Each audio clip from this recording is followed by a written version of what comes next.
Assalamualaikum warahmatullahi wabarakatuh. Salam sejahtera bagi kita semua. Shalom. Om Swastiastu, Namo Buddhaya, salam kebajikan. Saya Tineke Wairisal, mahasiswa PPG dalam jabatan Angkatan 3 tahun 2023 LPTK Universitas Pattimura. Pada kesempatan ini, saya akan melaksanakan PPL 2 di kelas 8 dengan materi Teorema Pythagoras dengan model pembelajaran Discovery Learning. Untuk selanjutnya silahkan saksikan video berikut.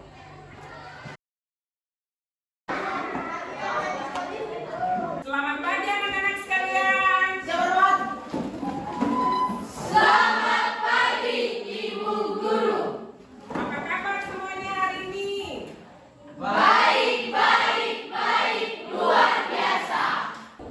Ada yang tidak hadir hari ini? Semua dirimu. Sebelum memulai pembelajaran hari ini, mari kita berdoa. Berdoa mulai. Berdoa selesai. Ibu akan mengetes konsentrasi kalian. Jadi ice breaking-nya seperti ini. Tangan di depan, tangan di samping, tangan di atas, tangan di bawah.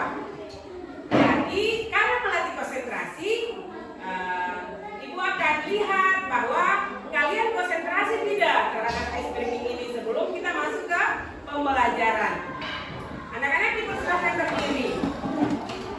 Contohnya ya, tangan di atas.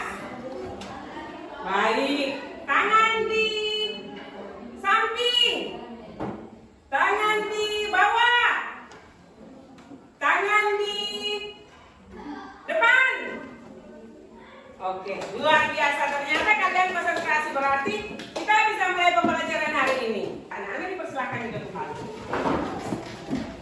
Materi yang akan kita pelajari hari ini adalah Teorema Pythagoras. Sebelum kita ada dalam pembelajaran materi Teorema Pythagoras, Ibu mau kembali mengecek apakah kalian masih ingat tentang materi sebelumnya, yaitu persamaan linier dua variabel. Ada yang masih ingat bentuk umum persamaan linier dua variabel? AX tambah BY sama dengan C.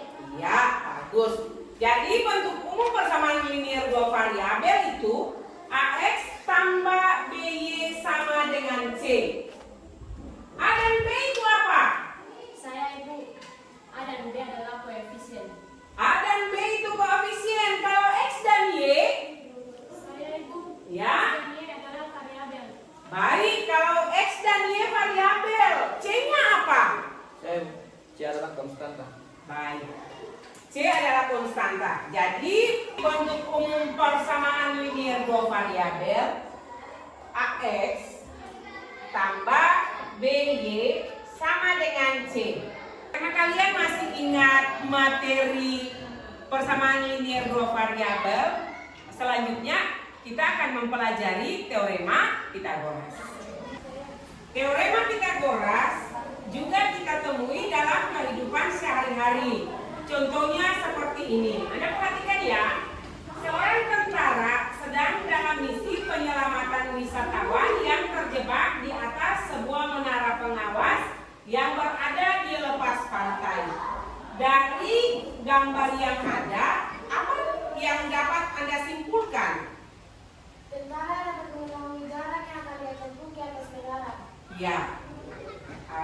Jadi mempelajari Teorema Pythagoras itu kita temui dalam kehidupan sehari-hari seperti ini.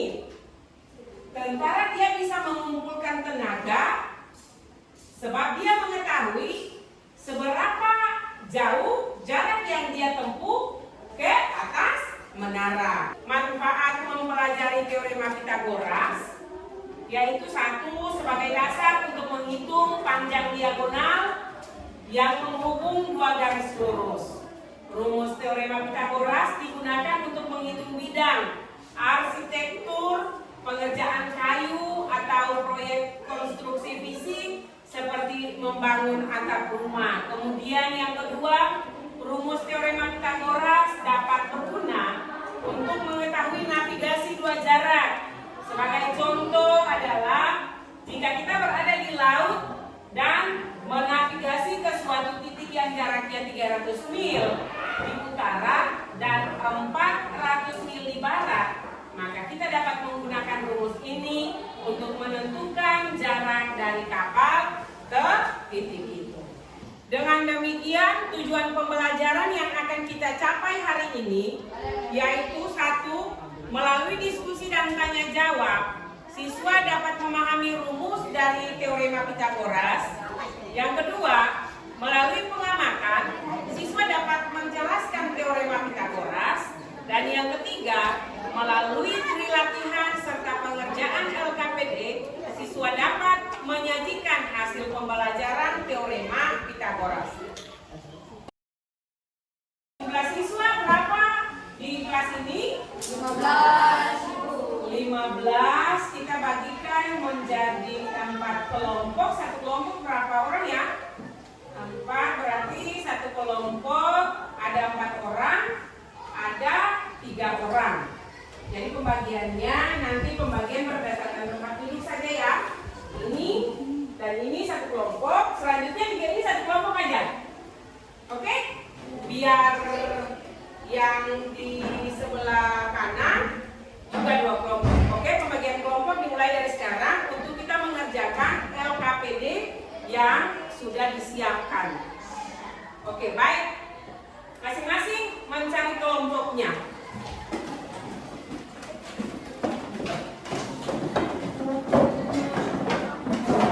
Kita akan sama-sama menentukan teorema Pythagoras pada segitiga siku-siku. Anak-anak perhatikan, persegi, luas persegi B, C, G, dan H. Jadi, kalian amati persegi B, C, G, dan H ya. Luas persegi B, C, G, dan H itu diperoleh dari luas persegi A, D, E, dan F dikurangi luas dari segitiga A, B, C tambah luas segitiga C, F, G tambah luas segitiga G, E, H tambah luas segitiga B, D, H. Jadi dari persamaan yang ada dapat diketahui bahwa luas persegi B, C, H, dan G adalah 29 satuan. Selanjutnya Anda perhatikan yang kedua, luas persegi QRVW. Ini ya, QRVW. Ada yang tahu luas persegi QRVW itu diperoleh dari? Luas persegi PSTU kurang luas segitiga PQR tambah luas segitiga UFR tambah luas segitiga TFB tambah luas segitiga SBQ sama dengan 29 satuan. Iya, benar. Jadi luas persegi QRVW itu sama dengan 29 satuan. Perlu anak-anak perhatikan juga bahwa jika kumpulan potongan-potongan yang tadi bagian C dan D serta E dan F masing-masing dimasukkan ke bangun-bangun persegi yang ada pada bagian atasnya, maka hasilnya akan seperti gambar ini. Selanjutnya, pindahkan potongan-potongan yang berada pada persegi yang ada di bagian kiri dan persegi yang ada di bagian bawah di gambar 6.3 bagian A dan B ke persegi yang kosong terdapat pada bagian kanan atas sehingga diperoleh hasil seperti gambar 6.5.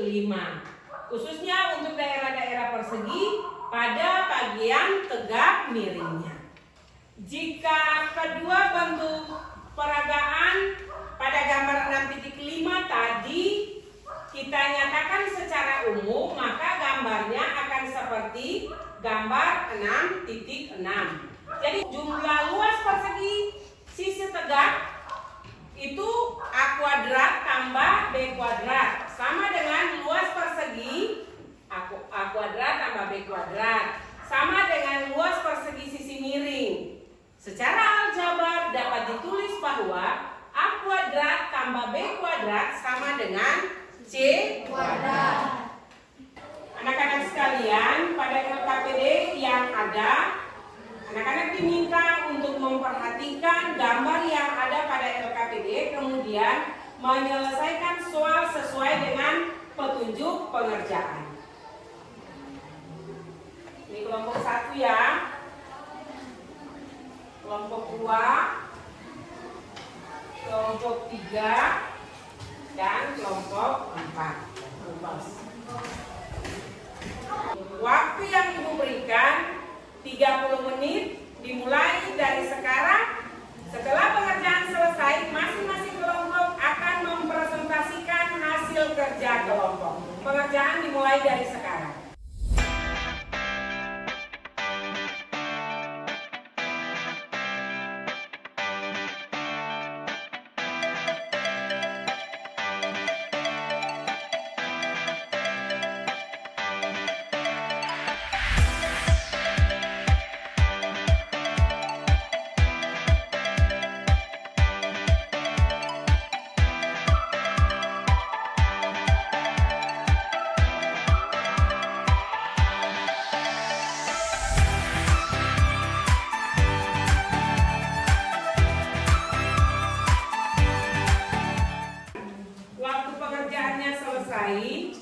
Sekarang masing-masing kelompok akan mempresentasikan hasil kerja kelompok.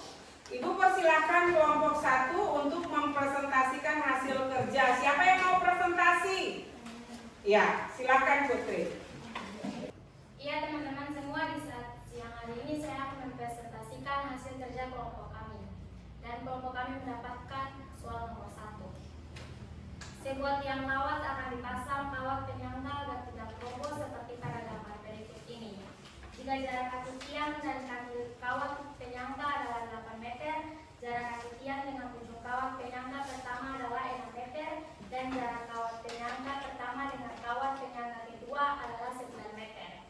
Hitunglah panjang total kawat yang diperlukan dan hitunglah biaya yang diperlukan jika harga kawat 25.000 per meter. Diketahui A 8 meter, B sama dengan 6 meter. Jadi kelompok 1 memperoleh hasil jika nilai C-nya 10, maka harga kawat yang harus dibayar itu 250.000. Mungkin dari kelompok 2, 3, atau 4 ada yang mau bertanya terkait dengan hasil kerja kelompok 1, atau semua sudah mengerti? Silakan kelompok 2. Nia mau bertanya apa? Kenapa hasilnya 250? Karena nilai C-nya adalah 10 dan panjang kawat 1 meter 25.000, maka 10 kali 25.000 sama dengan 250.000. Iya. Jadi nilai 250.000 itu diperoleh dari nilai C-nya 10 dan panjang kawat 1 meter 25.000, makanya 10 kali 25.000 sama dengan 250.000. Dapat dimengerti? Mengerti. Oke. Mungkin dari kelompok lain ada yang mau bertanya?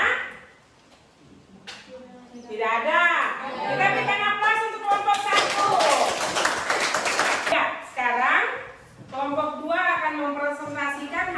kerja kelompok. Silahkan yang mewakili kelompok 2. Ya, teman-teman sekalian, saya dari kelompok 2 akan mempresentasikan hasil diskusi kami. Soal yang kami dapat adalah nomor 2. Untuk menuju ke arah masalah, Devano harus berjalan kaki dari rumahnya ke arah barat sejauh 3 km. Kemudian berjalan ke arah utara sejauh 4 km. Berapakah jarak rumah Sarah dengan Devano?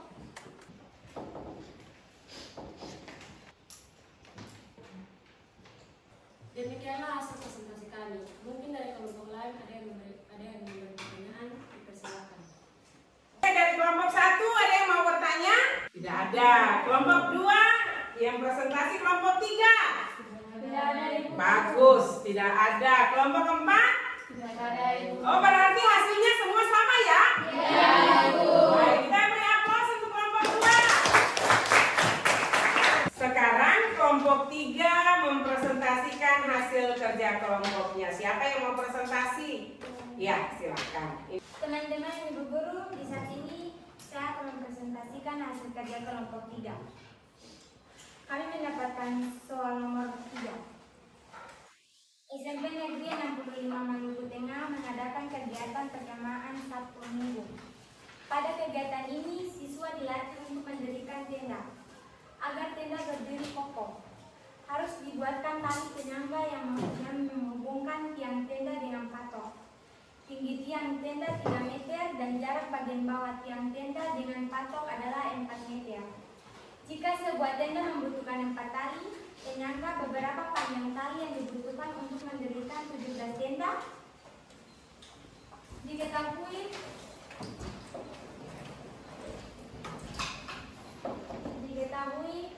A sama dengan 3 meter kali 20 meter sama dengan 340 meter. Itulah hasil pekerjaan kami di saat ini. Apakah ada teman-teman yang mau bertanya? Oke, dari kelompok 4 ada yang mau bertanya? Ya, silakan.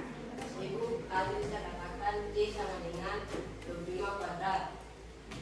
Sedangkan yang ditulis C sama dengan akar dari 25. Yang benar yang mana? Yang benar akar 25. Iya. Jadi yang benarnya akar 25. Lisa salah mengucapkan. Bagaimana teman-teman yang lain? Jadi untuk soal nomor 3, karena panjang tali dari patok ke tinggi tenda itu panjangnya 5 meter, maka satu tenda itu dia membutuhkan tali sepanjang 20 meter diperoleh dari ada 4 patok di setiap satu tenda. Kemudian ada 17 tenda, berarti 17 kali 20 meter hasilnya 340 meter panjang tali yang dibutuhkan. Demikian presentasi kelompok 3. Kita berikan aplaus untuk kelompok 3. Sekarang kelompok 4 akan mempresentasikan hasil kerja kelompoknya. Silakan kelompok 4. Kami dari kelompok 4 menggambarkan gambar bentuk segitiga siku-siku. Dan ini gambarnya. Jadi ini hasil kerja kelompok 4. Kelompok 1 bagaimana? Sesuai dengan yang dikerjakan kelompok 4? Sesuai. Kelompok 2? Sesuai, Ibu. Kelompok 3? Sesuai. Ya, kita berikan aplaus untuk anak-anak sekalian. Kelompok 1, kelompok 2, kelompok 3 telah mempresentasikan hasil kerja masing-masing kelompok. Dari pengerjaan yang dilakukan oleh kelompok, pada pembuktian secara konseptual sudah terbukti jika pada segitiga ABC dengan panjang sisi terpanjang C dipenuhi syarat C kuadrat sama dengan A kuadrat tambah B kuadrat, maka segitiga ABC adalah segitiga siku-siku. Dan sebaliknya juga terbukti C sisi terpanjang dari segitiga ABC dipenuhi, C kuadrat sama dengan A kuadrat tambah B kuadrat, maka diperoleh segitiga ABC adalah segitiga siku-siku sehingga pembuktian teorema Pitagoras terbukti. Jadi dapat disimpulkan untuk setiap segitiga ABC siku-siku berlaku teorema Pitagoras. Segitiga ABC dengan sisi terpanjang C adalah segitiga siku-siku, di mana C kuadrat itu sama dengan A kuadrat tambah B kuadrat. Dari penjelasan yang telah Ibu berikan, ada yang mau bertanya? Silakan, Ontar. Apakah teorema Pitagoras berlaku untuk sudut jempol dan sudut kancing? Iya. Perlu untuk kalian semua ketahui bahwa teorema Pitagoras berlaku untuk segitiga yang sudutnya siku-siku. Kalian tahu sudut siku-siku itu besarnya berapa derajat? 90 derajat, Ibu. Teorema Pitagoras berlaku untuk segitiga siku-siku yang besar sudutnya 90 derajat. Ibu minta kalian kembali ke tempat duduk masing-masing. Ibu akan melaksanakan kuis sebagai penilaian pada proses pembelajaran yang berlangsung hari ini.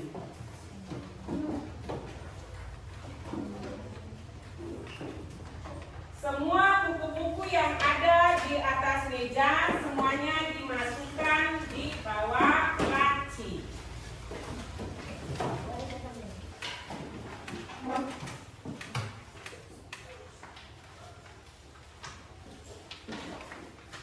Pengerjaan kuis 10 menit ya, dan pengerjaannya dimulai dari sekarang. Masing-masing boleh bekerja pada lembaran kertas yang telah Ibu berikan. Waktunya dimulai dari sekarang. Silahkan.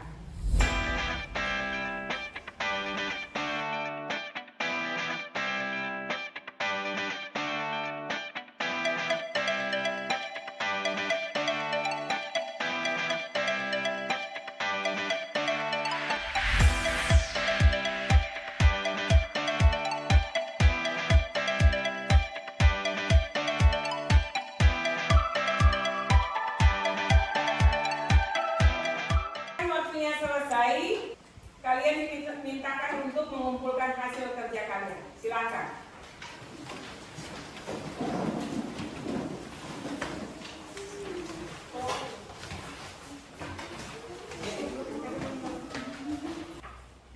Ya anak-anak sekalian, jadi teorema Pitagoras itu kita temui juga dalam kehidupan sehari-hari. Seperti tadi yang telah dijelaskan oleh kelompok 2. Kelompok 2 soalnya itu untuk menuju ke rumah Sarah, Devano harus berjalan kaki dari rumahnya ke arah barat sejauh 3 km. Kemudian berjalan lagi ke arah utara sejauh 4 km. Ditanya situ berapa jarak terpendek atau lintasan terpendek dari rumah Sarah ke Devano. Jadi lintasan terpendeknya itu diperoleh dari sisi miring antara rumah Devano dan rumah Sarah. Anak-anak mengerti? Mengerti. Dari materi yang telah kita pelajari, apa yang dapat kalian simpulkan? Siapa yang mau memberikan kesimpulan? Saya, Ibu. Ya, silakan Intan. Ternyata materi teorema Pitagoras dapat kita temui dalam buku seharian kita. Jadi teorema Pitagoras dapat kita temui dalam kehidupan keseharian kita, seperti dalam bidang pertukangan, kemudian pengerjaan kayu dalam proyek konstruksi dan sebagainya. Baik anak-anak sekalian, sekarang kalian akan mengerjakan lembaran penilaian sikap. Jadi Julianus menilai Ricardo, kemudian Lisa menilai Yosua, dan selanjutnya penilaian dilakukan terhadap teman serangkum.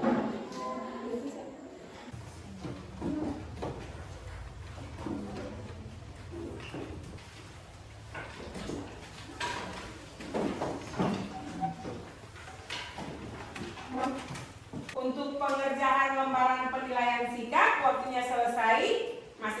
mulai mengumpulkan pekerjaannya. Ayo maju semua dia siapa? Selesai buku. Oke. Setelah ibu memperhatikan untuk pengerjaan kelompok, ternyata kelompok 1 paling aktif dalam mengerjakan hasil kerja diskusi mereka. Kita semua sama-sama memberikan tepuk tangan untuk kelompok 1. Kelompok 2, 3, dan 4 tetap semangat ya. Iya, Ibu. Demikian materi kita hari ini. Materi selanjutnya adalah jenis-jenis segitiga. Jadi untuk pertemuan berikut ya, selanjutnya anak-anak dimintakan untuk mengerjakan tugas pada buku siswa di latihan 2.3 halaman 10 nomor 1 sampai 5. Untuk mengakhiri pembelajaran di hari ini, Ibu minta kesediaan Nadia untuk memimpin kita dalam doa. Disilahkan. Teman-teman dan ibu guru, mari kita berdoa mulai. Berdoa saya.